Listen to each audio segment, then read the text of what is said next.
Welcome बेटा। Capacitor के 6th lecture के अंदर अपन जस्ट 5th लेक्चर के अंदर डाइलेक्ट्रिक मीडियम के बारे में बहुत कुछ पढ़ा, पोलराइजेशन पढ़ा है ना, सक्सेप्टेबिलिटी पढ़ी है ना। तो मैंने कहा था बहुत बड़ा लेक्चर बनने वाला है, इसलिए सेकंड लेक्चर लिया कि कैपेसिटर में क्या यूज़ है इसका। वहाँ पर भी मैं प्रोनाउंसिएशन यूज़ करता रहा था कैपेसिटर, है ना बेटा। तो वही चालू करेंगे, इसके एडवांटेज क्या क्या थे। तो अगर अपन पहले बात करें तो आपको पता होगा पैरेलल प्लेट के अंदर अपन ने 2 प्लेट्स ले रखी थी। वो प्लेट्स के बीच में फोर्स भी लगता है, इसका मतलब है दोनों प्लेट्स अगर अपन पैरेलल लगा दे तो it may be collapse to each other, तो कोलैप्स कर सकती थी। तो मीडियम अगर अपन ने इसके बीच में मीडियम फिलअप कर दिया तो हकीकत में ये हुआ कि उसे प्रिवेंट कर दिया कि दोनों की प्लेट्स एक दूसरे को कोलैप्स नहीं करेंगी, फोर्स अप्लाइड नहीं कर पाएगी। तो वही लिख रहे हैं अपन लोग स्टार्टिंग में, है ना। तो अपन फर्स्ट यही समझा रहा हूँ, एडवांटेज ऑफ डाइलेक्ट्रिक। डाइलेक्ट्रिक के क्या एडवांटेज थे हमारे पास। तो फर्स्ट ऑफ ऑल अगर बात करूं तो इट गिव सपोर्ट, है ना। बहुत अच्छे से अपन न्यूमेरिकल्स भी करने वाले हैं। It give support to capacitor. Capacitor को सपोर्ट किया। हकीकत में कैसे बनता है अगर अपन बात करें तो कहीं ना कहीं मैं समझाने के लिए जैसे कि आप डस्टर मान लें, एक्चुअल में इसको ऐसे बनाया जाता है कि एक पहले डाइलेक्ट्रिक मीडियम जो नॉर्मली सॉलिड ही होता है उसको अपन लेते हैं और उसके दोनों तरफ मेटल की लेयर्स लगा देते हैं, मेटल्स की लेयर लगा देते हैं। तो ये एक तरह से फिर उसके बाद ये आसानी से एक पॉजिटिव और नेगेटिव प्लेट हो जाती है और एक दूसरे को स्टिक भी नहीं करती। तो ये अपने लिए कहीं ना कहीं फ़ायदा रहा। तो फर्स्ट रहा कि सपोर्ट द कैपेसिटर। ठीक, अगर मैं इसके लिए डायग्राम बनाने की कोशिश करूं तो कुछ हद तक अपन कुछ ऐसे करके रखते हैं, means like this, like this. तो अगर मैं थोड़ी सी लेयर की फॉर्म में इसको समझाने की कोशिश करूं तो एक लेयर मेटल की इधर लगा रखी है विच become positive charge and one layer is somehow this side. यहाँ पर भी एक मेटल की लेयर आ रही है ना, लाइक दिस, एक मेटल की लेयर आ रही है इस तरह से बेटा, जिसको मैं नेगेटिव कंसीडर कर लूँ। ठीक, तो ये बीच में अपन ने क्या फिलअप कर रखा है इसके अंदर, डाइलेक्ट्रिक मीडियम फिलअप कर रखा है बेटा अपन लोगों ने, है ना। तो ये डाइलेक्ट्रिक मीडियम हो गया हमारे पास, फिलअप था जो इसके अंदर। और यहाँ पर कहीं ना कहीं हमने मेटल की लेयर लगा दी थी इस जगह पर, है ना। तो इन बोथ साइड्स, ये बोथ साइड्स जो मैंने शो कर रखा है, ये शो कर रखा है मेटल लेयर शो कर रखा है। फिर कहीं ना कहीं अपन एक को पॉजिटिव एक को नेगेटिव, आप समझते हैं कि एक नेगेटिव हो गया और एक पॉजिटिव हो गया, बीच में डाइलेक्ट्रिक ने उनको सपोर्ट दे दिया। इस तरह से ये बनाए जाते हैं कैपेसिटर्स, है ना। सेकंड यूज़ की बात करें अपन लोग तो it prevent to plates, it prevents two plates to stick to one another।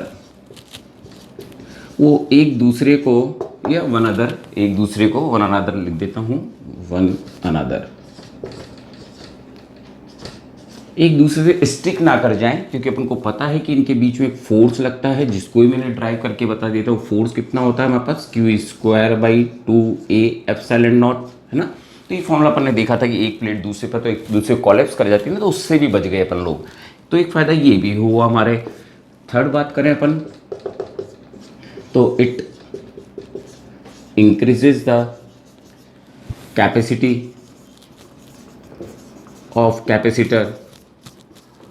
ठीक, टॉपिक पढ़ चुके हैं पहले, पर डाइलेक्ट्रिक में ले रहे हैं, वापस उसको कंसीडर करेंगे। तो आपको पता है जब मीडियम लेते हैं तो कहीं ना कहीं डाइलेक्ट्रिक मीडियम लिखते हैं तो K∁0 मीन्स डाइलेक्ट्रिक कांस्टेंट से मल्टीप्लाइड हो जाता है। ये बोले तो इट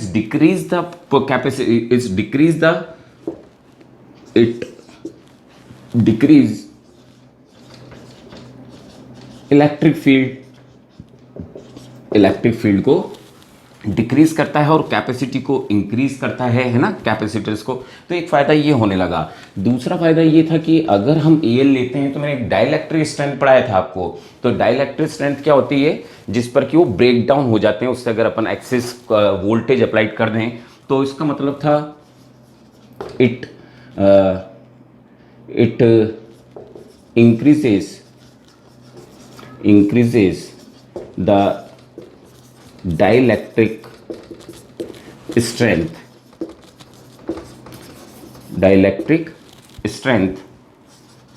by using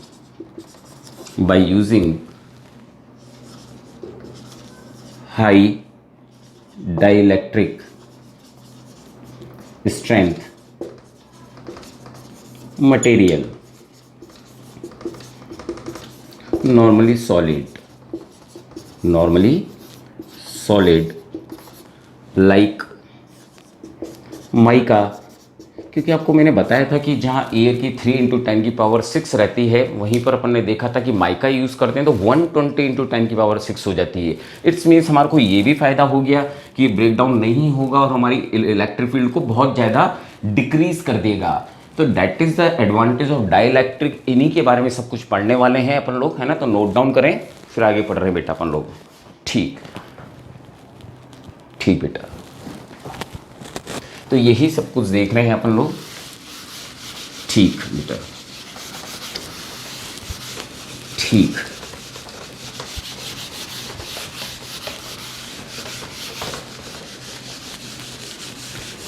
अब अपन क्या देखने वाले हैं, तो मैं कहीं ना कहीं डाइलेक्ट्रिक कांस्टेंट, ऐसा नहीं कि मैंने आपको इलेक्ट्रोस्टैटिक फर्स्ट पार्ट में नहीं एक्सप्लेन करा था लेक्चर के अंदर। मैंने इलेक्ट्रोस्टैटिक का जो लेसन पढ़ा था अपन ने, है ना, चैप्टर 1, वहाँ पर मैंने dielectric medium by force explain करा था। वैसे ही यहाँ पर भी एक्सप्लेन करने वाला हूँ और कुछ इंड्यूस चार्जेस के बारे में समझने वाले हैं, है ना।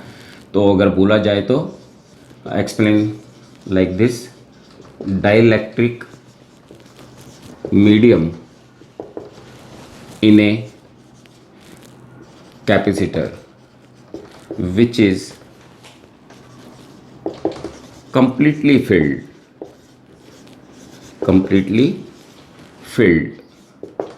तो मैं completely filled के बारे में ही आपको एक्सप्लेन कर रहा हूँ कि क्या हुआ, क्योंकि मैंने अभी आपको स्टिक करते हुए दिखाया था। ठीक, तो उसी को ही एक्सप्लेन करने की कोशिश कर रहा हूँ। थोड़ा सा इनलार्ज बना रहा हूँ जिससे अपन बात को समझ सकें, थोड़ा सा और बड़ा ले रहा हूँ। ठीक,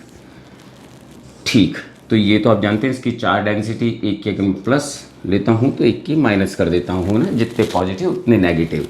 और पूरा फिलअप है, पर मैं थोड़ा सा कम कर रहा हूँ जिससे कि मैं इसके अंदर लगने वाले फील्ड्स और को एक्सप्लेन कर सकूँ बेटा मैं, है ना। एक्चुअल में कंप्लीटली फील्ड है, ये मैंने डाइलेक्ट्रिक मीडियम लिया है। डाइलेक्ट्रिक मीडियम मीन्स यहाँ पर था पॉजिटिव, है ना, चार्ज डेंसिटी, और ये फिलअप करी है मैंने डाइलेक्ट्रिक मीडियम। ठीक, तो एक इलेक्ट्रिक फील्ड कहीं ना कहीं आउटसाइड में अगर मैं बात करूं कि एक इलेक्ट्रिक फील्ड तो एयर वाली लग रही थी, like this, electric field in air और वैक्यूम। तो ठीक है, इसमें भी जारी थी। ये बात भी सब कुछ एक्सप्लेन कर चुका हूं बेटा मैं पहले, है ना। तो इसका मतलब है ये E0 इसके ऊपर अप्लाइड हुई, पर जो इसमें चार्जेस इंड्यूस्ड हुए होंगे that is a dielectric medium. Dielectric, तो when it is dielectric medium means somehow insulator के अंदर पोलराइजेशन होता है। इंसुलेटर में क्या होता है, पोलराइजेशन से चार्जेस कहीं ना कहीं पोलराइज्ड होंगे, पर आपको ये बात पता है कि पोलराइजेशन से पूरा का पूरा चार्ज तो इस पर नहीं आ जाएगा ना। इसका मतलब है इनकी चार्ज डेंसिटी जरूर अपोजिट हुई थी, दिस साइड बिकम नेगेटिव। ये सब एक्सप्लेन कर चुका हूँ बेटा 5th लेक्चर के अंदर। तो इस सिग्मा आई आ गया होगा और यहाँ पर पॉजिटिव आ गया होगा, है ना, but not like such a manner कि जैसे उसमें आए थे वैसे इसमें नहीं आए थे। कुछ चार्ज डेंसिटी कम आई थी हमारे पास, थोड़ा फार अवे शो कर देता हूँ, कम। ठीक बेटा, है ना, थोड़े से कम। तो charge density, induced charge density represent कर रखी है। तो यहाँ पर इंड्यूस्ड हुई नेगेटिव, तो यहाँ पर इंड्यूस्ड हो गई प्लस, है ना। कई बार अपन से यही पूछते हैं इंड्यूस्ड चार्ज डेंसिटी फॉर्मूला बताया कि भाई टिक करने को, या फिर उसके इंड्यूस्ड चार्ज को फाइंड आउट करें, ये बोला जाता है। ठीक है, तो इसका मतलब है जिसपे इलेक्ट्रिक फील्ड पॉजिटिव से नेगेटिव जो डाइलेक्ट्रिक मीडियम के अंदर हुई है, वो मान लें आप जरा सी इतनी सी हुई, that is called E induced, ये वाली हुई। तो कहीं ना कहीं फील्ड तो हमारी आउटसाइड वाली ही डेंसिटी ज़्यादा थी, तो उसकी फील्ड ही ज़्यादा रही होगी। तो हमारे पास यही तो रिमेनिंग बचा, केवल ये वाला पार्ट, जिसको मैं क्या बोल सकता था, ये मेरे पास रिड्यूस्ड इलेक्ट्रिक फील्ड थी, which is E naught minus E I. ठीक, तो ये मैंने एक्सप्लेन कर दिया है यहाँ तक। अब इसके बाद मैं थोड़ा सा समझाने की कोशिश कर रहा हूँ। तो here electric field reduced which is E से रिप्रेजेंट कर रहा हूँ, तो ई नॉट माइनस ई आई। ठीक, यहाँ तक समझे होंगे। मैं यहीं से डाइलेक्ट्रिक कांस्टेंट लाने की कोशिश करूँगा। तो यहीं से अपनी ये रिड्यूस्ड इलेक्ट्रिक फील्ड थी, रिड्यूस्ड इलेक्ट्रिक फील्ड। ठीक, अब अपन को एक ऐसी चीज़ बनानी थी कि हर मटेरियल के लिए कितना वो डिक्रीज करता है, कितना डिक्रीज करता है, कितने टाइम्स इलेक्ट्रिक फील्ड डिक्रीज करता है वैक्यूम के रिपेयर के लिए। वो ही हम लोगों ने डाइलेक्ट्रिक कांस्टेंट नेमिंग दे दी, कांस्टेंट जो मटेरियल पर डिपेंड था। So we give a constant which is called dielectric. Dielectric अपन ने डाइलेक्ट्रिक कांस्टेंट अपन ने एक नाम दिया। तो एक्चुअल में था क्या वो, तो उसको ही मैं यहाँ पर लिख रहा हूँ। तो कहीं ना कहीं हम लोगों ने ये करा कि किस फैक्टर से वो इलेक्ट्रिक फील्ड जो वैक्यूम वाली है उसको किस फैक्टर से डिक्रीज करता है, वो ही हमारे को रिड्यूस मास देगा। मीन्स ये रिड्यूस देगा, कितना डिक्रीज किया। तो मैं यहाँ पे कहीं ना कहीं डेफिनेशन लिखने वाला हूँ, ये ही रिड्यूस था इलेक्ट्रिक फील्ड। ठीक है, मैं आगे पूरा अरेंज भी कर दूंगा क्या फॉर्मूला था, पर एक बार स्टार्ट समझाने के लिए तो मैं डिफाइन कर रहा हूँ कितना डिक्रीज होगा, विथ एग्जाम्पल भी दे दूंगा। It means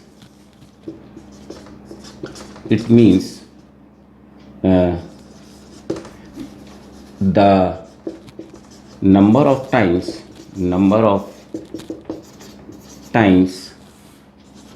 dielectric medium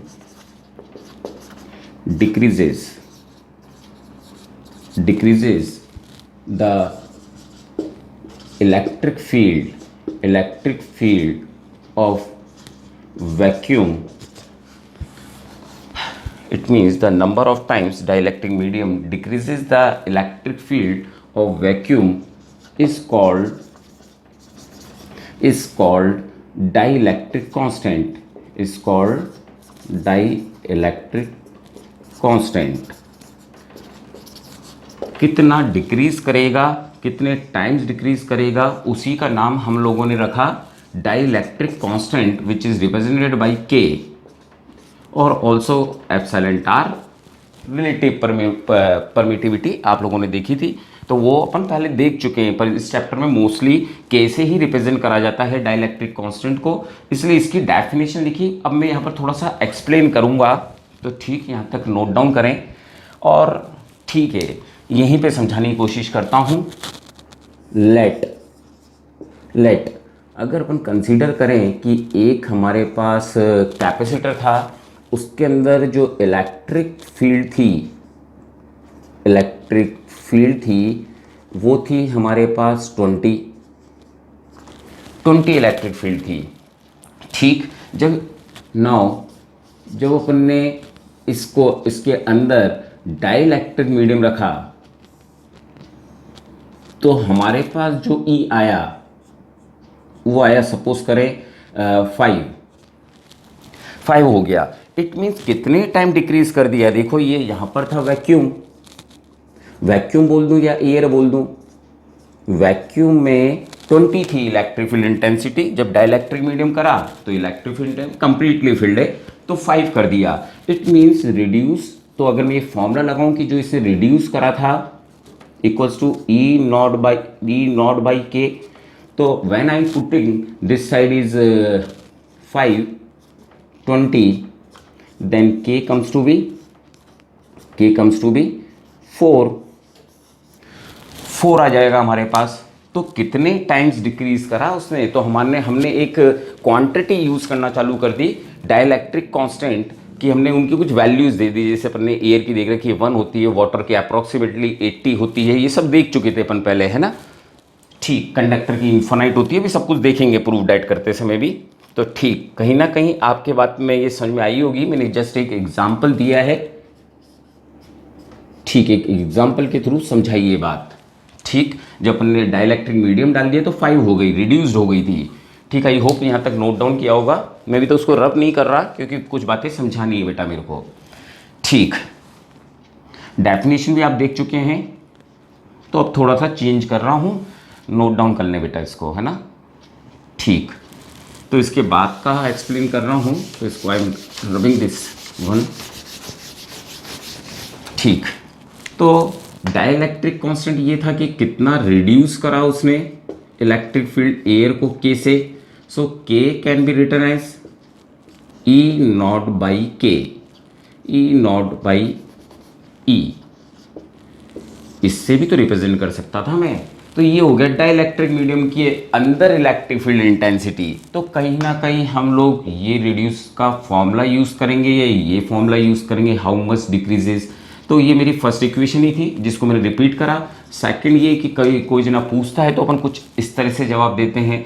means इसको थोड़ा सा और प्रॉपरली लिखूं तो ये ई नॉट कौन सा वाला ई नॉट था जो रिड्यूस्ड हो गया था, विच रिड्यूस्ड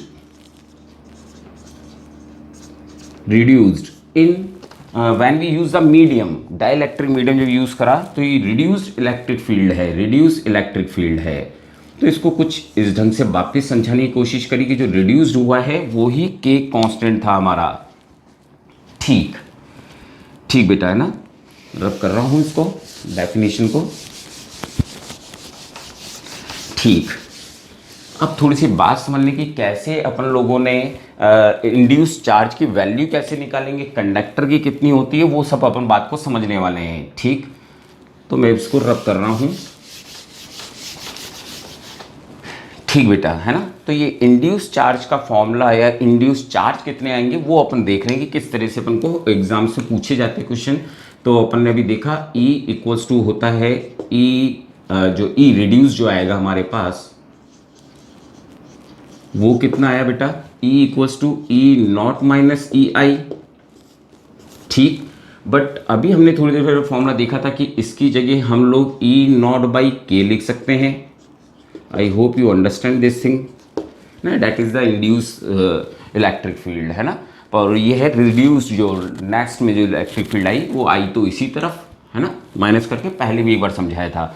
ये कहाँ से लिया है अपन ने formula, because we know that कि जो के होता है इज इक्वल्स टू कितना होता है ई नॉट बाई ई रिड्यूस्ड। तो ई रिड्यूस की वैल्यू इस तरह से लिख सकता था ना बेटा। ठीक, अब हम लोग जानते हैं कि जो इलेक्ट्रिक फील्ड होती है वो ही वापस समझा रहा हूँ, वैसे वो पहले समझा चुके हैं, पैरेलल प्लेट की भी डेरिवेशंस देख चुके हैं अपन लोग कि ये ई नॉट कितना रहा होगा। तो एक प्लेट के लिए अपन ने कितना पढ़ रखा है, 1 प्लेट के लिए इलेक्ट्रिक फील्ड इंटेंसिटी कितनी पढ़ रखी है, किसी भी पॉइंट पर निकालनी हो तो E is equal to sigma by 2 epsilon naught, यही तो पढ़ रखी है अपन ने सिंगल शीट के लिए, सिंगल प्लेट के लिए अपन लोगों ने ये डेरिवेशन देख रखा है। पी पॉइंट पर निकालना हो कितनी इलेक्ट्रिक फील्ड हो तो ये फॉर्मूला पढ़ रखा है। तो अगर मैं आउटसाइड में सेंटर में बात करूं तो देखो ये पॉजिटिव इस जगह पर कहीं पे भी पॉइंट ले लूं तो उसके कारण रिपल्शन की वजह से इलेक्ट्रिक फील्ड इंटेंसिटी इधर आ रही होगी और नेगेटिव वाला उसको अट्रैक्ट कर रहा होगा। तो मीन्स इसी डायरेक्शन में ही तो ये ई नॉट आएगा, पर उस ई नॉट की वैल्यू कितनी हो जाएगी हमारे पास, एक प्लेट के लिए इतनी, तो 2 प्लेट्स के लिए कितनी हो जाती, एक प्लेट पॉजिटिव है एक प्लेट नेगेटिव है। अगर मैं यहाँ पर इलेक्ट्रिक फील्ड इंटेंसिटी निकालता तो एक आती हमारे पास ई पॉजिटिव की वजह से और एक आती ई नेगेटिव की वजह से। तो 2 शीट्स की वजह से यहाँ पर ये sigma upon 2 epsilon not plus 2 sigma epsilon not से एप्सिलॉन नॉट ही तो आता है यहाँ पर। और इसी तरह से इस इलेक्ट्रिक फील्ड के लिए भी यही था, क्योंकि यहाँ पर जो ये 2 अपन को ड्रॉ ये दिख रही हैं, इसको मैं 1 मिनट के लिए रब करूँ, यहाँ पर डाइलेक्ट्रिक मीडियम है, ये जो 2 साइड्स हैं, ये 2 साइड्स हैं, ये भी तो 2 प्लेट की तरह वर्क करेंगी, एक्ट एज टू प्लेट। तो इनकी वजह से जो इंड्यूस हो रहा होगा, जो इंड्यूस हुआ होगा वो उसके अंदर भी क्या हो रहा होगा, एक जो इसकी वजह से क्रिएट हो रही होगी इस वाली शीट की वजह से उधर की तरफ, है ना बेटा, और इसकी वजह से इधर की तरफ। तो इसका भी तो आंसर यही हो जाएगा, क्योंकि act as a two plates. समझ रहे हैं? इस वाले के लिए फील्ड निकालूं तो कोई भी पॉइंट लेता हूं तो पॉजिटिव उधर करेगा, ये वाला नेगेटिव उसको अट्रैक्ट करेगा, तो कहीं ना कहीं टू प्लेट्स आ जाएंगी, तो दोनों का एडिशन हो जाएगा क्योंकि दोनों की डायरेक्शन सेम होगी। तो इसका मतलब यहाँ पे भी सिग्मा आई, क्योंकि जो डेंसिटी प्रोड्यूस होगी इसके ऊपर is smaller because it is a insulator mostly, sigma not ये प्रोड्यूस हो गई। ठीक, यहाँ पर भी एप्सिलॉन नॉट आ रहा है, इसका मतलब है एप्सिलॉन नॉट मीन्स एयर का अपॉन के एप्सिलॉन नॉट लिख सकता हूँ ना। तो अगर मैं ये इस डाइलेक्ट्रिक मीडियम को उधर ले जाता हूँ तो एप्सिलॉन नॉट सारे कैंसल हो गए, तो हमारे पास कहीं ना कहीं सिग्मा आई कितना आ जाता, सिग्मा 1 माइनस 1 बाई के, ये वैल्यू आती। प्लीज़ रिमेंबर बेटा। ठीक, तो ये कहीं ना कहीं इंपॉर्टेंट होता है जो आप रिमेंबर रखें कि कितना इंड्यूस्ड हुआ। वैसे ही अगर मेरे को चार्ज निकालना होता तो मैं कहीं ना कहीं ये इक्वेशन नंबर अगर थर्ड कंसीडर करता हूँ तो थर्ड को इक्वेशन थर्ड आपको पता होगा, इनके अंदर अपन क्रॉस सेक्शन एरिया है तो प्लेट ना, तो टोटल चार्ज अपॉन एरिया, तो इसको कैसे लिख सकता था, Q बाई इक्वेशन थर्ड में Q बाई ए के एप्सिलॉन नॉट, इधर भी डेंसिटी को कितना लिख सकता था, Q by A epsilon not, और इस जगह पर Q induce by A epsilon not. समझ रहे हैं? सिग्मा नॉट जितने भी, अगर इस पर चार्ज डेंसिटी इतनी है तो टोटल चार्ज कितना रहेगा, Q बाई ए, है ना। Written here I show for induce charges. तो if we wants to find out the Q charge then it is also similar. इसको मैं उधर ले जाऊं, सारे ये कैंसिल हो गए, इसको इधर लेकर आता हूं तो कहीं ना कहीं मेरे पास सिर्फ यही तो बचता है।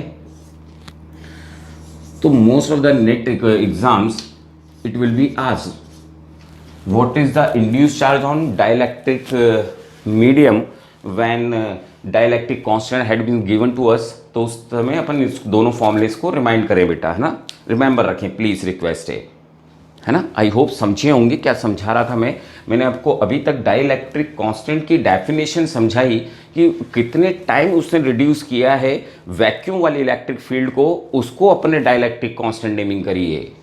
ठीक, और it is a property of material, तो इट मीन्स यहां तक नोट डाउन करें। ठीक बेटा, रब कर रहा हूं बेटा मैं इसको, है ना। ठीक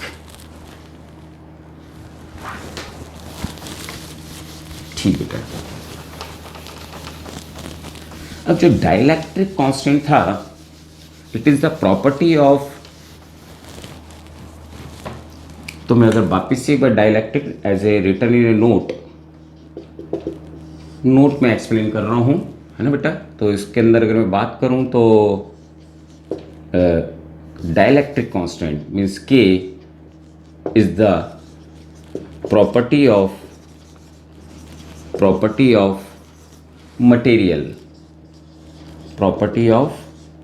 material.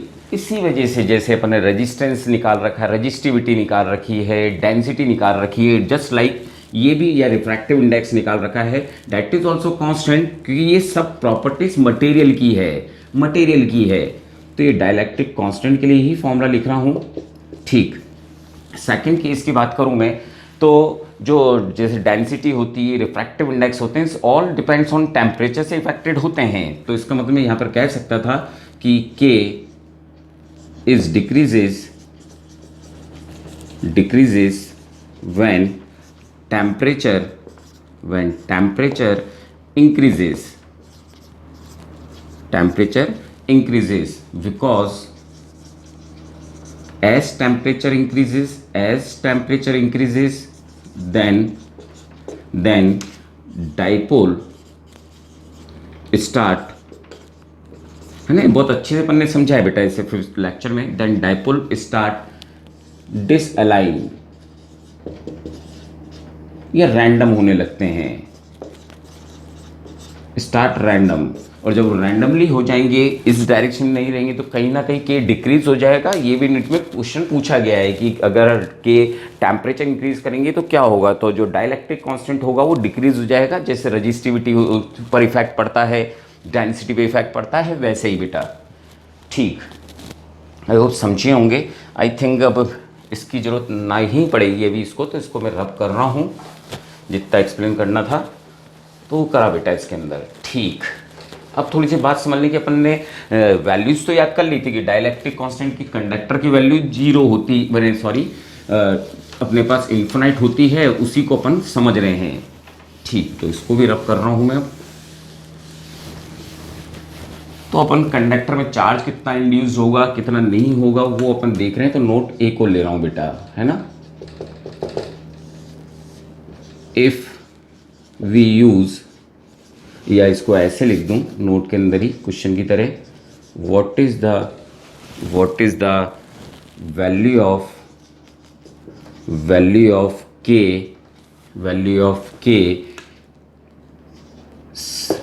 And induce charge in conductor. ठीक, जरा देखें क्या होगा।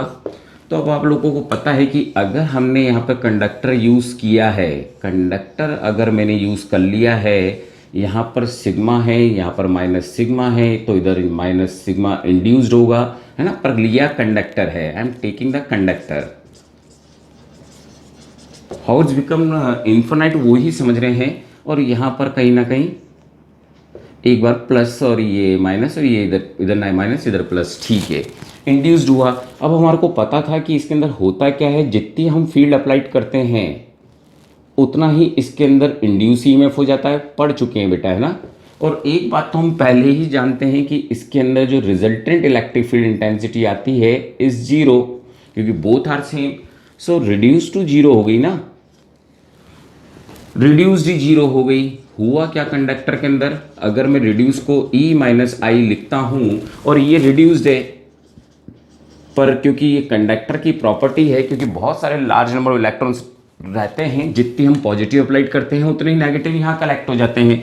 तो सिंस इसके अंदर E minus E iota both are equal, so this become 0। ठीक, 0 हो गया।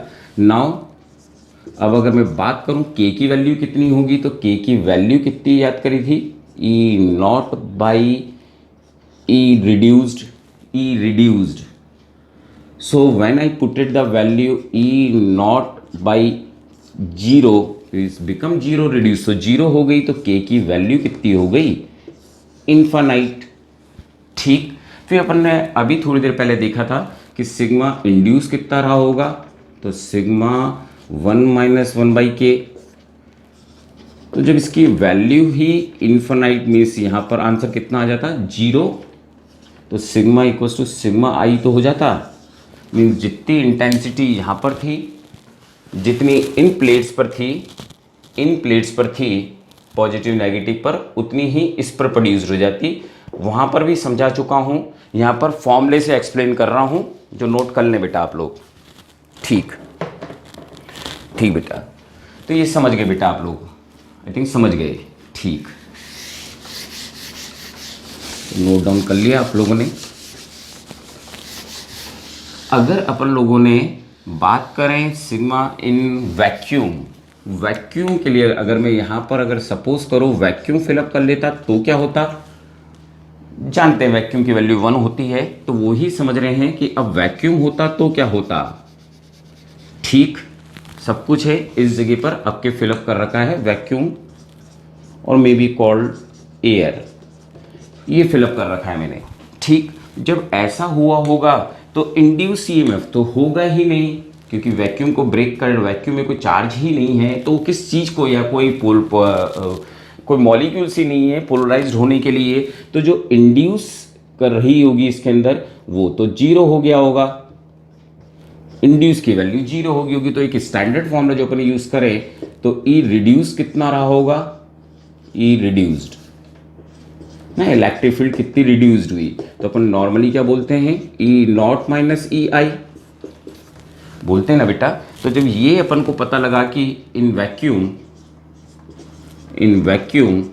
ई इंड्यूस्ड इज जीरो, और क्यों जीरो होगी, क्योंकि जब पार्टिकल्स ही नहीं है कोई, तो इंड्यूस क्या चीज़ करेंगे उसके अंदर, किसको पोलराइज करेंगे, इलेक्ट्रिक फील्ड जो अपन ने बाहर अप्लाई कर रखी है इलेक्ट्रिक फील्ड, उसी को मैंने अंदर बता रखा है। तो it means E equals to E naught, ही तो हो गया क्योंकि ये वैल्यू तो जीरो हो गई। और ई नॉट किसके लिए यूज़ करा जाता है, टर्म किसके लिए यूज़ करी जाती है, वैक्यूम या एयर के लिए, उन्हीं के लिए यूज़ करते हैं बेटा अपन लोग। ठीक, तो कहीं ना कहीं यहाँ पर ये बात आ गई। अब अपन को पता था कि सिंस जो K होता है वो कितना होता है, E not by E, but ये तो दोनों ही सेम आ गए, E रिड्यूस भी E नॉट के ही बराबर हो गया। तो डाइलेक्ट्रिक कांस्टेंट की वैल्यू कितनी हो गई हमारे पास, 1 हो गई ना। तो जहाँ अपन ने ये डायरेक्ट रिमेंबर करे थे जब चैप्टर 1 पढ़ रहे थे, और वहाँ पर मैंने कुलाम्स लॉ के बाद इसको एक्सप्लेन करा था डाइलेक्ट्रिक कांस्टेंट को, तो ये चीज़ आ गई हमारे पास। ठीक, रिमेंबर है आई कैसे, वो यहाँ पर समझाया मैंने। ठीक बेटा, अब अगर बात करूँ कि चार्ज डेंसिटी कितनी रही होगी, तो sigma equals to sigma 1 minus 1 by K, sigma induced, ठीक, but it is 1, so it's come zero ना, कुछ इंड्यूस्ड ही नहीं होंगे ना चार्ज। आई होप समझ गए होंगे बेटा अब आप लोग। ठीक, जिससे मैं और टॉपिक ले सकूं। अब इंपॉर्टेंट कुछ टॉपिक्स अपन ले रहे वाले हैं, तो ठीक नोट डाउन करें बेटा इसको, जिससे मैं रब करूं बेटा इसको। ठीक, रबिंग। अब अपन देख रहे हैं कि अगर फिलअप करते हैं और अप्लाइड में फिलअप करते हैं या बाद में फिलअप करते हैं तो क्या इफेक्ट पड़ता है, उसी को देख रहे हैं बेटा अपन लोग, है ना।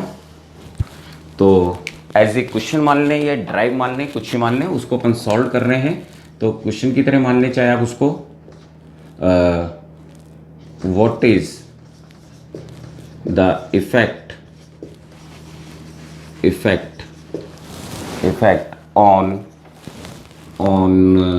बोले तो potential charge, capacitance, electric field and energy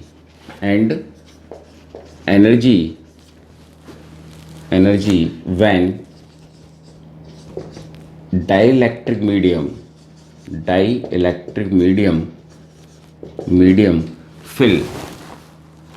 fill without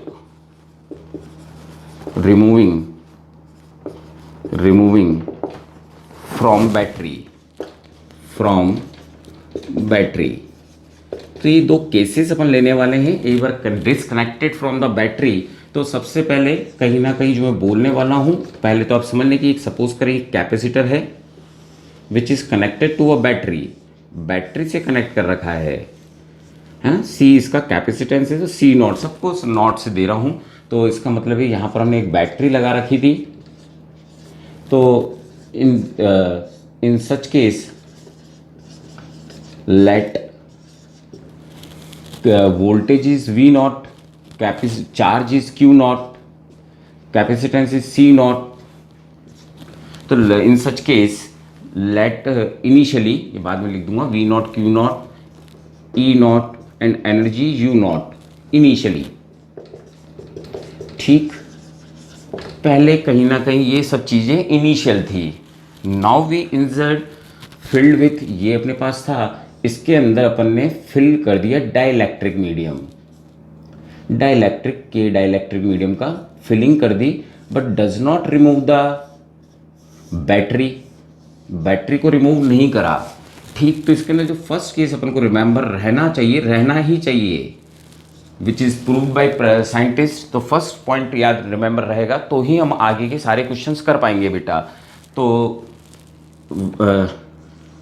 in such case potential difference across plate remain constant it means कि जो हमारे पास वोल्टेज थी, न्यू वोल्टेज जो आई वो पहले वाले के ही बराबर थी। तो ये बात आपको ऑलवेज याद रखनी है, तो ही हम अगले क्वेश्चन सॉल्व कर पाएंगे। ठीक, अब सेकंड बात करूं तो कहीं ना कहीं मैं कैपेसिटेंस ले लूं, और हाँ कैसे भी ले लें अपन लोग। तो सबसे पहले इसके बाद मैं ले लेता हूँ कैपेसिटेंस ले लेते हैं, या इलेक्ट्रिक फील्ड ले लेता हूँ। तो कैपेसिटेंस ले लेते हैं। In such case electric field is also same. क्यों होगी जरा वो भी देख लें, क्योंकि हमारे को पता है इलेक्ट्रिक फील्ड जो होती है वो V/D होती है, V/D होती है। ठीक, पर जो V है वो तो अभी हमने देखा कि वो तो कांस्टेंट ही था। इट मीन्स मैं इसको ऐसे लिख सकता था कि अब नया है, पर ये तो V0/D हो गया। मीन्स अगर इलेक्ट्रिक फील्ड इनिशियली हमारे पास इतनी थी, E0 equals to V0/D, initial अगर इतनी थी, तो अभी भी हमारे पास कहीं ना कहीं V0/D ही आ रहा है। इट मीन्स हम बोल सकते थे कि electric field is also same. ये सेकंड केस हो जाता हमारे पास। ठीक, इलेक्ट्रिक फील्ड भी कांस्टेंट हो गई। थर्ड पॉइंट लेता हूँ। अब बात करें अपन कैपेसिटेंस की, तो कैपेसिटेंस इज ऑलवेज इंक्रीजेस। तो अगर मैं यहाँ पर टॉपिक लेता तो अपन यहाँ पर देखें कि कैपेसिटेंस क्या होता। तो कैपेसिटेंस को लेता हूँ तो C इक्वल्स टू कितना होता, Q/V, ये होता अपने पास। ये कैपेसिटी को डायरेक्ट भी कर सकते थे। ठीक बेटा, एक नोट डाउन करें। ठीक, तो अगर कैपेसिटेंस की बात करूं तो C इज इक्वल टू जो न्यू आता अपने पास वो K से मल्टीप्लाइड हो जाता ना बेटा। Means capacitance increases, C means capacity increase हो जाती है, बिकॉज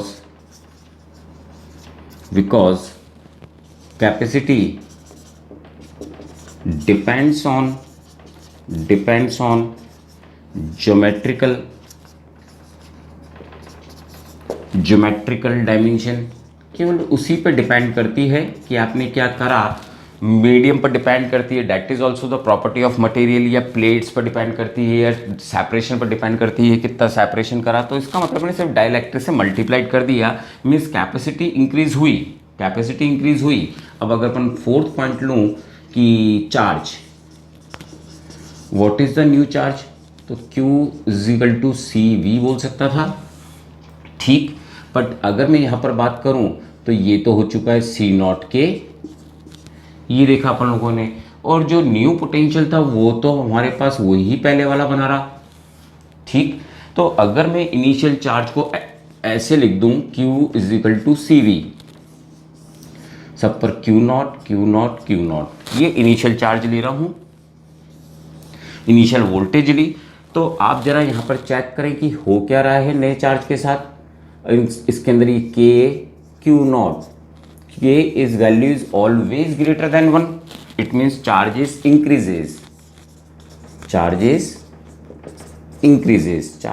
increases हो गए। आई होप समझे होंगे मैंने कैसे करा। नई कंडीशन ली है और उस पर इसको सॉल्व किया है बेटा मैंने। ठीक, फोर्थ प्रॉपर्टी भी यही समझ लेते हैं। ठीक, दैट इज मीन्स एनर्जी। अब एनर्जी का अपन ने क्या फॉर्मूला देखा था फोर्थ लेक्चर के अंदर। एनर्जी की बात करूं तो हाफ CV², यही तो देखा अपन लोगों ने। ठीक, अभी अगर इसको मैं पहले से कंपैरिजन करना चालू करूं तो सपोज करें अगर इसके अंदर पहले जो एनर्जी थी वो हमारे पास कहीं ना कहीं Q0 is equal to CV0 V0 का स्क्वायर, ये थी हमारे पास। ठीक, ये इनिशियल कंडीशन थी, इनिशियल कंडीशन है ना, ये ऊपर वाले के लिए लिखा है, डाइलेक्ट्रिक के लिए तो यहाँ पर लिख रहा हूँ। ठीक, तो C की जगह तो क्या लिख सकता था मैं, KC0, और V की जगह क्या रहता है मेरे पास, V0 का स्क्वायर।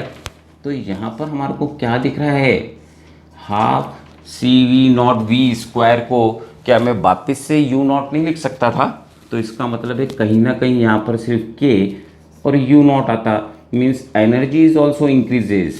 एनर्जी, इसको मैं चाहे कुछ भी फर्स्ट नेमिंग ये थर्ड बोलूँ, ये फोर्थ, तो that is the fifth equation. और हमारे को पता लगा कि एनर्जी इंक्रीज हो गई, energy increases, energy increases. But ये पॉइंट अगर अपन को रिमाइंडर नहीं रहा तो कहीं ना कहीं दिक्कत हो जाएगी, तो प्लीज़ इस पॉइंट को रिमेंबर रखें। बाकी हम इसकी हेल्प से सब कुछ निकाल सकते हैं।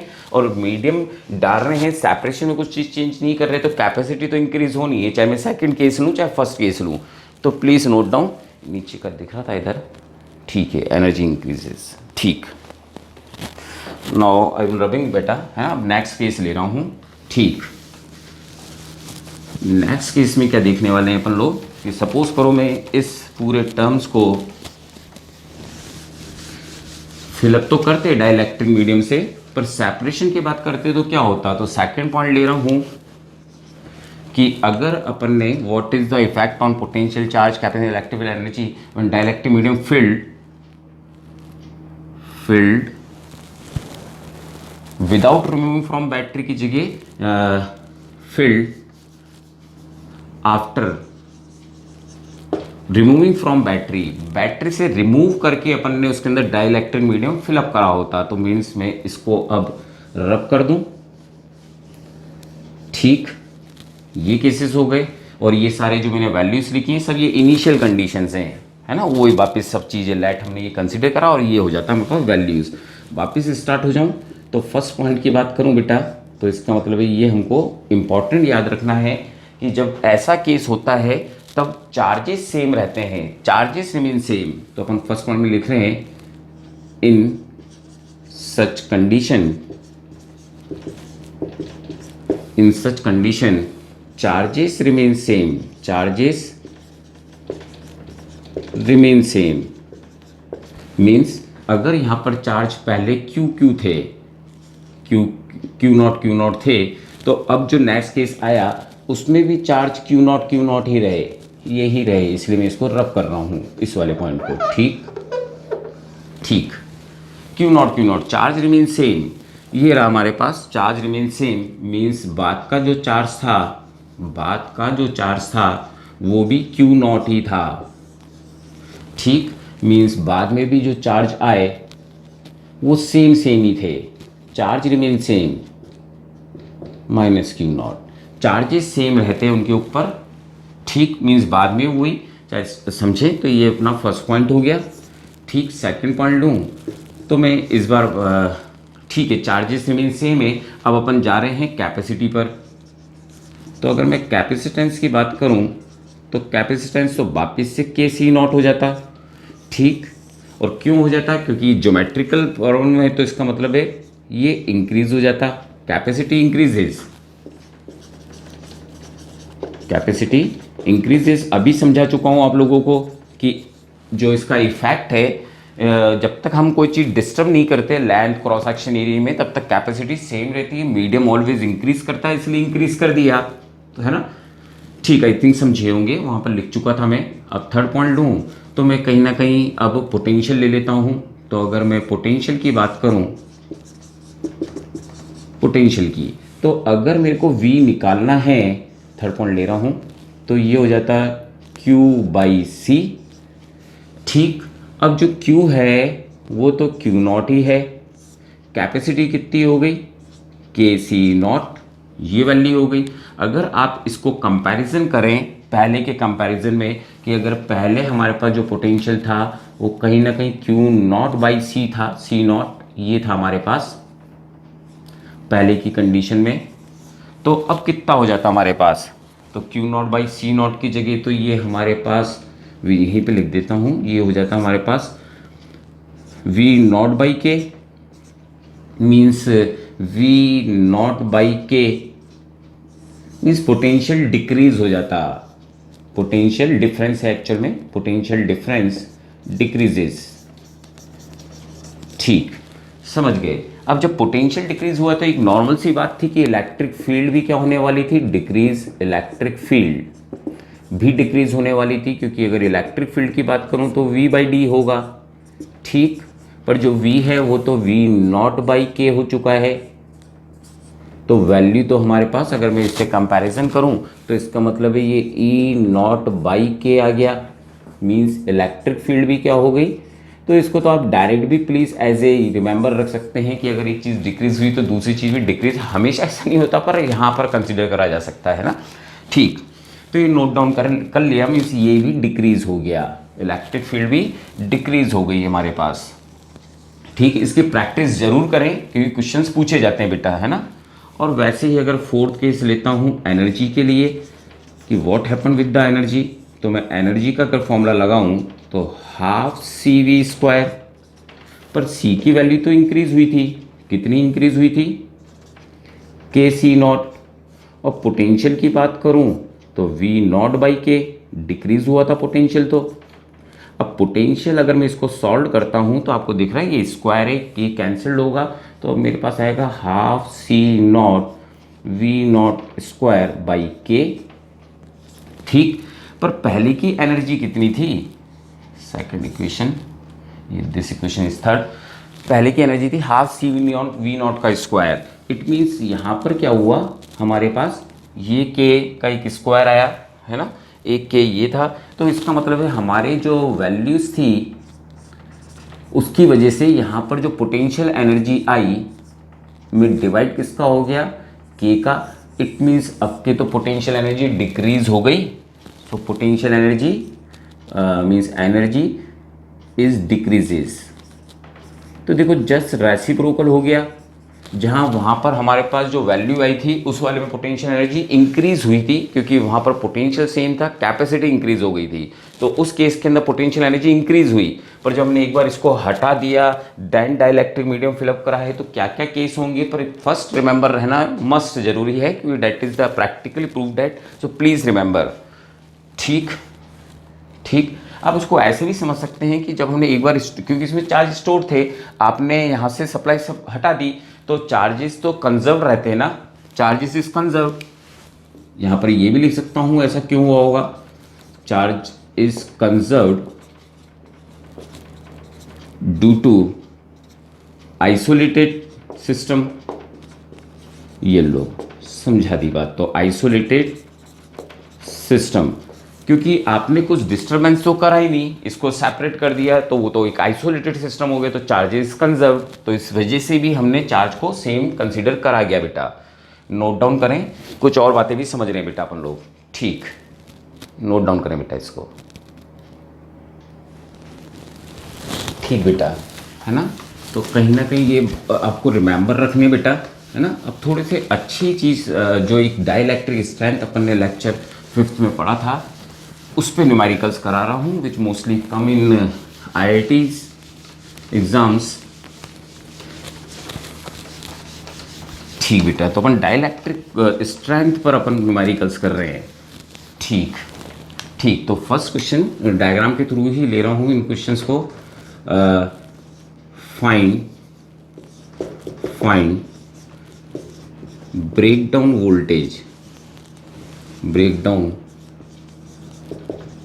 Voltage of given system. ठीक, तो ब्रेकडाउन वोल्टेज को वापस से एक बार समझा रहा हूँ प्रैक्टिकली, कि मैंने आपको एक बार कहा था कि जो मार्केट में हमारे पास कैपेसिटर्स आते हैं, तो सपोज करो कोई कैपेसिटर था हमारे पास 10 माइक्रोफैरेड का और उस पर लिखा हुआ था 400 वोल्ट। तो ये 400 वोल्ट का मतलब ये नहीं था कि वो 400 वोल्ट पर फिट होगा, वो हमारे को उसकी डाइलेक्ट्रिक स्ट्रेंथ दे रखी थी, क्योंकि डाइलेक्ट्रिक स्ट्रेंथ जिस पर कि जो डाइलेक्ट्रिक होगा वो कंडक्टर बन जाएगा और उसके बाद फिर कोई यूज़ नहीं रह जाएगा कि उसके मॉलिक्यूल से इलेक्ट्रॉन डिटैच हो जाएंगे, अलग हो जाएंगे, वो गुड कंडक्टर बन जाएगा। ये पढ़ चुके हैं बेटा लास्ट टॉपिक। तो ब्रेकडाउन ना हो उसके लिए अपन क्या करेंगे, तो सपोज करो हमारे को एक सिस्टम दे रखा था जिसमें 2 कैपेसिटर्स हैं।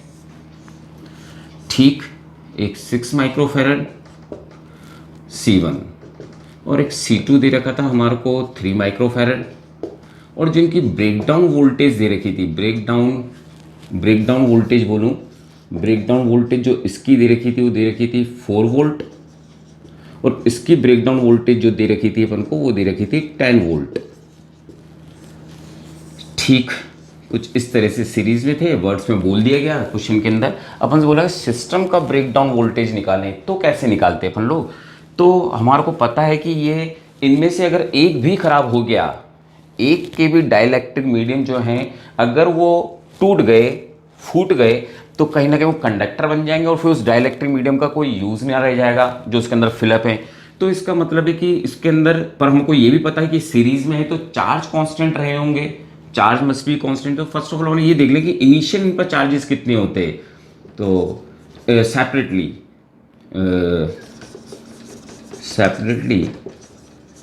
Charge on each plate, each capacitor कितना होता? तो ज़रा चेक करूँ, अगर मेरे को Q1 निकालना होता तो C1V ये बोल देता, है ना। इसका ब्रेकडाउन वोल्टेज कितना है, मैंने कितना चार्ज इसमें सप्लाई हो जाएगा जिससे कि इसकी ब्रेकडाउन वोल्टेज पर टूट जाएंगे। तो कहीं ना कहीं 6 × 4 24 माइक्रोफैरड। ठीक, सेकंड वाले को सॉल्व करता हूँ कि इतने चार्ज अगर इसमें चले गए तो ये ब्लास्ट हो जाएगा। वैसे इसके अंदर बात करूँ तो इसकी कैपेसिटी दे रखी है 3 और चार्ज वोल्टेज है इसका ब्रेकडाउन वोल्टेज 10, तो हमारे को चाहिए था 30 माइक्रोफैरड। ठीक, तो इसका मतलब है अगर मिनिमम तो यही है ना, 24 चले गए तो ये ब्लास्टिंग कंडीशन पर पहुंच जाएगा। इट मीन्स कि हमारे को अगर इसकी ब्रेकडाउन निकालनी थी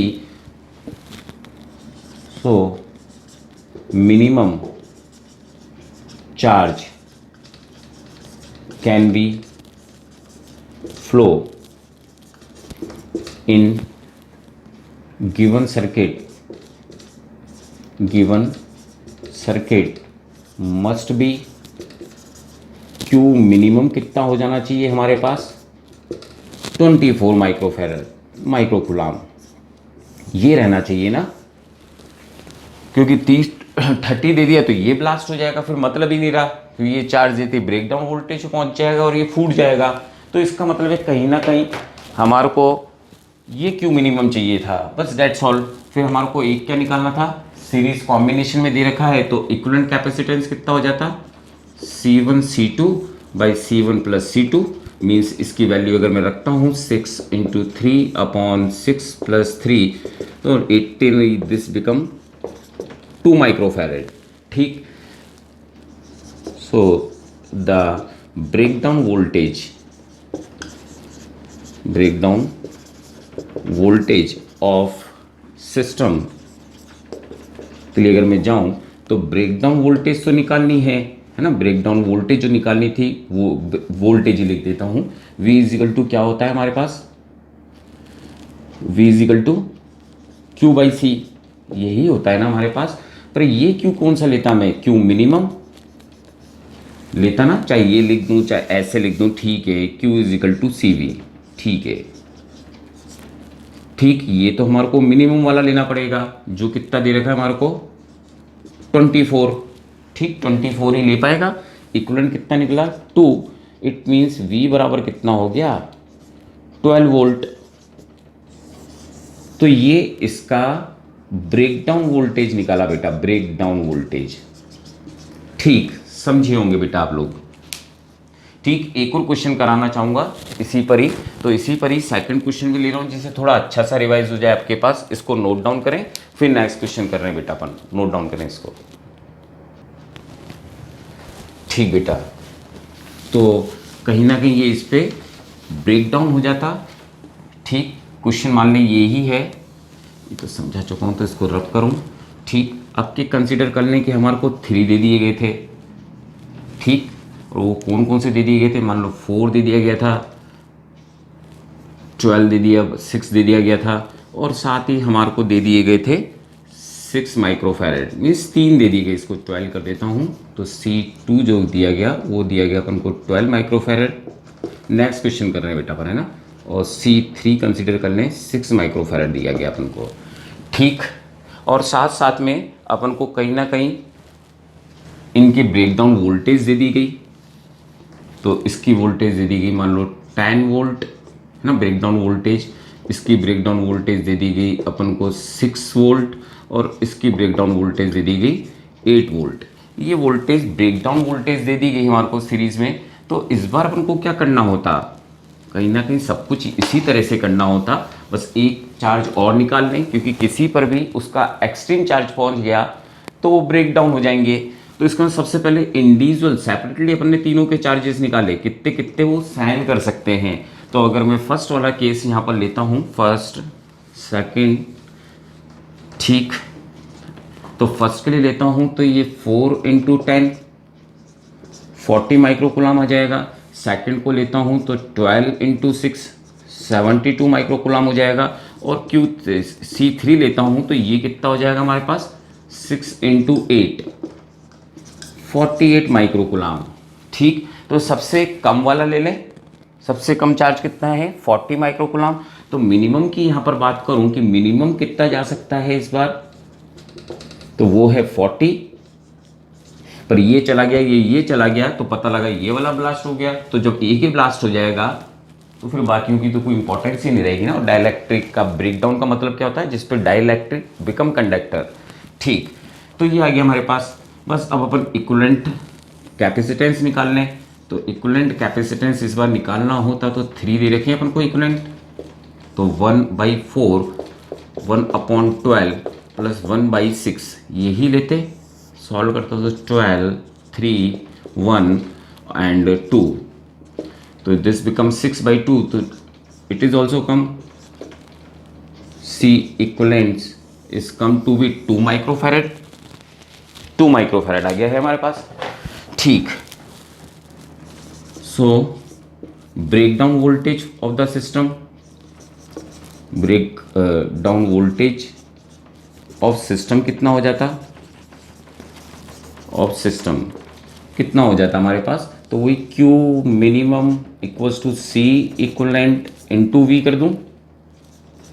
अब Q मिनिमम कितना था अपने पास 40, ये वैल्यू कितनी आई 2, तो ये ब्रेकडाउन वोल्टेज कितनी आ गई हमारे पास 20 वोल्ट। तो इसका मतलब ये सिस्टम 20 वोल्ट पर ब्रेक डाउन हो जाता। तो आई थिंक इस 2 question is enough to understand the breakdown voltage, how to be find out, है ना बेटा। ठीक, नोट डाउन कर लिया। थर्ड क्वेश्चन देख रहे हैं बेटा, नोट डाउन कर लें एक बार। ठीक, नेक्स्ट क्वेश्चन देख रहे हैं बेटा अपन लोग। मीन्स हम इतनी वोल्टेज 20 वोल्ट अप्लाइड कर सकते थे इसके ऊपर, क्योंकि उससे मिनिमम चार्ज क्यू बनेगा उससे कम, जिससे कि ब्रेकडाउन वोल्टेज का पता है तो अपन क्यों लेंगे ज़्यादा का। ठीक ठीक, वैसे ही एक लास्ट क्वेश्चन और कर रहे हैं जो बहुत इजी होता है, इसलिए एम्स में भी पूछ लिए गए क्वेश्चंस, कि उसके लिए कुछ कैलकुलेशन करने की ज़रूरत नहीं होती। सपोज करो हमको कुछ इस तरह से कॉम्बिनेशन दे दिए गए कि 2 कैपेसिटर्स इधर लगे हुए हैं, यहाँ पर कहीं ना कहीं 3 कैपेसिटर्स लगे हुए हैं। ठीक, ऊपर वाली जो लेयर है ईच का ब्रेकडाउन वोल्टेज हमारे को, ब्रेकडाउन वोल्टेज जो दे रखा है वो दे रखा है 10 वोल्ट।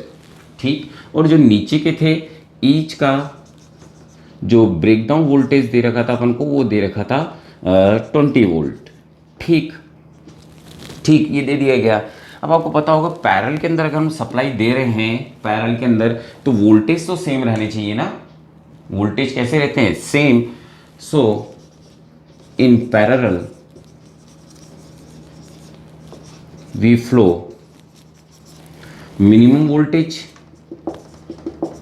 मिनिमम ब्रेकडाउन वोल्टेज जो यहाँ पर कितनी हो जाती है हमारे पास, वो ब्रेकडाउन वोल्टेज कितनी हो जाती है इस पूरे सिस्टम की 10 वोल्ट। डायरेक्टली ये 10 वोल्ट, तो इसका मतलब पैरेलल है तो इट्स क्वाइट इजी कि जिसका जो मिनिमम हो वो ही इसकी ब्रेकडाउन वोल्टेज हो जाएगी। तो आई होप समझिए होंगे बेटा। ठीक, नोट डाउन करो बेटा इसको। ठीक बेटा, अब कुछ छोटी सी चीज़ कुछ और समझाने की कोशिश कर रहा हूँ। फॉर्मूला वैसे मैं ड्राइव कर चुका था डाइलेक्ट्रिक मीडियम का, शायद 3rd लेक्चर के अंदर, है ना, उस स्लैब में फिलिंग करा था, उसी को थोड़ा सा समझा रहा हूँ। अपन ने देखा था कि अगर किसी के अंदर डाइलेक्ट्रिक मीडियम फिलअप कर दिया जाए, डाइलेक्ट्रिक मीडियम, तो एक अप्लाइड इलेक्ट्रिक फील्ड होती है E0 जो बाहर अप्लाइड हो रही होती है। ठीक, अंदर एक प्रोड्यूस्ड होती है जिसको अपन इंड्यूस EMF बोलते हैं, तो हमारे पास रिड्यूस कितनी मिलती है हमारे को, वही हमारा ई था जो था ई नॉट माइनस ई आई। ठीक, मीन्स इधर की तरफ ही आई थी और बाहर की भी इधर की तरफ ही लग रही थी। जब अपने स्लैब लिया था, स्लैब पर क्वेश्चन करा रहा हूँ, स्लैब की थिकनेस थोड़ी सी छोटी कर देता हूँ, इससे एक्सप्लेन कर सकूँ। हाँ, तो मैं समझा क्या रहा था आपको वो समझाने की कोशिश कर रहा हूँ। ठीक है, क्या ये स्लैब हमेशा ही बीच में रहेगी जैसे वहाँ पर अपन ने एज ए स्कूल लेवल जब समझाया था? तो नहीं, ऐसी कोई ज़रूरत नहीं है। हम चाहे तो इसको कहीं पे भी बना सकते हैं टी थिकनेस को। तो एक बार वापस रब कर रहा हूँ क्योंकि यही समझाने की कोशिश कर रहा था।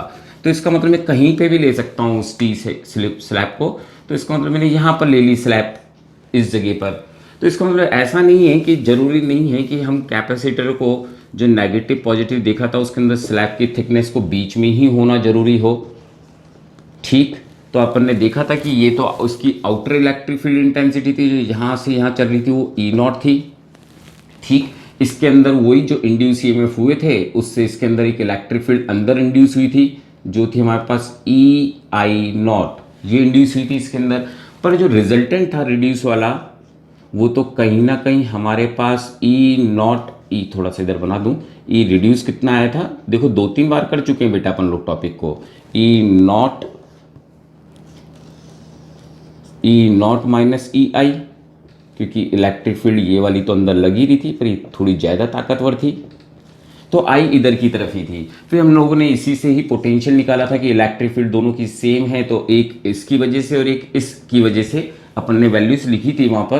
तो वो डी थिकनेस यहाँ से यहाँ तक थी अपने पास, जिसमें अपन ने जब इसकी पोटेंशियल निकाला तो दोनों को ऐड करा क्योंकि दोनों का जो रिजल्टेंट इलेक्ट्रिक फील्ड थी वो इधर की तरफ ही आ रही थी। तो अपन ने लिखा कैसे था वहाँ पर, ई नॉट तो डी माइनस टी तक के लिए लिया था क्योंकि एयर की इधर लगी थी और इसकी वजह से कितनी लगी थी, जो रिड्यूस की वजह से कितनी लगी थी, तो टी थिकनेस की थी। आई होप आपको रिमेंबर रहा होगा। और इसके बाद फिर अपन लोगों ने सी निकाल लिया था। मैं तो कुछ समझा रहा हूँ, डेरिवेशन पहले कर चुके हैं, यहाँ पर मैंने ये समझाने की कोशिश करी है, लास्ट टॉपिक का एंड कर रहा हूँ थोड़ी देर में, कि हम कहीं पे भी रख सकते हैं, ऐसा नहीं स्टैंडर्ड बीच में ही रखना है, इसलिए लिया था। तो आपको पता होगा इसका आंसर कुछ ये निकला था हमारे पास, D minus T plus T by K. ठीक, ये फॉर्मूला ड्राइव हुआ था। फिर मैंने आपको एक सेकंड यहीं पर ही बात को समझा रहा हूँ सेकंड, कि अगर हमारे पास बहुत सारी स्लैब्स होती, बहुत सारी स्लैब होती, ठीक, एक स्लैब, 2 स्लैब्स और ऐसे बहुत सारी डॉट डॉट डॉट में हमारे पास n स्लैब्स होती है ना, n स्लैब होती, सबका डाइलेक्ट्रिक मीडियम किसी का K1, किसी का K2, किसी का Kn, सबकी थिकनेस T1, T2 और ऐसे Tn तक आ रही होती। पर ये पूरी कंप्लीट फिलअप नहीं है, ये केवल D तक था, मीन्स कुछ गैप अभी भी बना हुआ है बीच में, not a completely filled, completely filled नहीं है ये वाला जो ब्लॉक मैंने बनाया है। तो इसके लिए अपन ने कैपेसिटेंस का क्या फॉर्मूला देखा था, epsilon not D minus T1 plus T2 plus dot Tn plus T1 upon K1 T2 upon K2 plus dot dot dot Tn by Kn, ये फॉर्मूला देखा था अपन लोगों ने बेटा। तो ये भी मैं आपको समझा चुका था। ठीक, बस ये टॉपिक वापिस क्यों उठाया वो ही समझा रहा हूँ, है ना। तो क्वेश्चन नंबर 3 पर जाता हूँ, मीन्स ये पार्शियली फिल्ड है। कैसा फील्ड है, फर्स्ट क्वेश्चन पार्शियली फिल्ड। अभी सेकंड क्वेश्चन में बात करूं तो सेकंड क्वेश्चन में भी क्या है, ये डाइलेक्ट्रिक मीडियम भरे तो अलग अलग हैं, पर अभी भी कैसा फील्ड है, ये पार्शियली फील्ड है। तो ये फॉर्मूला यूज करा अपन लोगों ने। पर अगर हम लोग कंप्लीटली ही फिल्ड कर देते, complete filled with different elements, तो मैं अगर कंप्लीटली फिल्ड कर देता मीन्स यहीं से ही सब चीज़ चालू हो जाती, मीन्स यहीं से ये K1 T1 और ऐसे ही अलग अलग K2 T2 और ऐसे फिलअप करते करते करते लास्ट वाला ब्लॉक कहीं ना कहीं हमारे पास Kn वाला आ जाता, nth वाला मीन्स Kn Tn ये आ जाता, है ना। ठीक, ये इधर तक चलने थे, कोई फ़र्क नहीं पड़ रहा, यहीं पर नोट कर लेते हैं। तो अब अगर अपन बात करें तो यहाँ से जो मैंने फिलअप करा है मीन्स ये जो प्लेट है, एक प्लेट ये रही हमारे पास, और एक प्लेट ये है ना, समझाने के लिए लगा रखा है, ये पॉजिटिव है और ये नेगेटिव है। ठीक, तो इस बार हुआ क्या, पूरी डिस्टेंस ही अपन ने फिलअप कर दी बेटा, पूरी डिस्टेंस ही फिलअप कर दी। इसका मतलब डी इक्वल्स टू किसके हो गया, T1 plus T2 plus T3 dot dot dot Tn के। तो जब ऐसा हुआ तो ये वाला ब्लॉक, तो डी में से ये वाला ब्लॉक तो सबट्रैक्टेड हो गया। तो हमारे पास कैपेसिटेंस का अब फॉर्मूला कितना रह गया, एप्सिलॉन नॉट ए, और नीचे हमारे पास रह गया सिर्फ T1 upon K1 plus T2 by K2 और plus dot dot dot Tn by Kn, Tn लिखा हुआ बेटा है ना, Tn। ठीक, तो क्वेश्चन नहीं करा रहा हूँ, कई बार प्रॉब्लम थोड़ा सा कंफ्यूजन रहता है बच्चों में कि सर फॉर्मूला तो ये लगाना चाहिए था ना, वो कैसे अप्लाइड हो गया फॉर्मूला।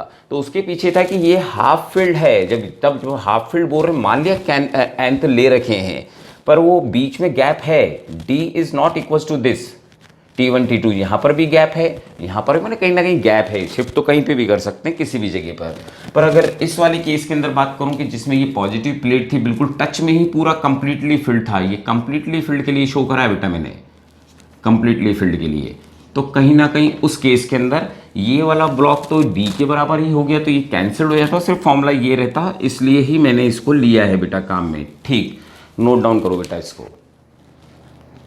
ठीक बेटा, और यहीं पर ये 6th लेक्चर बेटा मैं ऑफ कर रहा हूँ।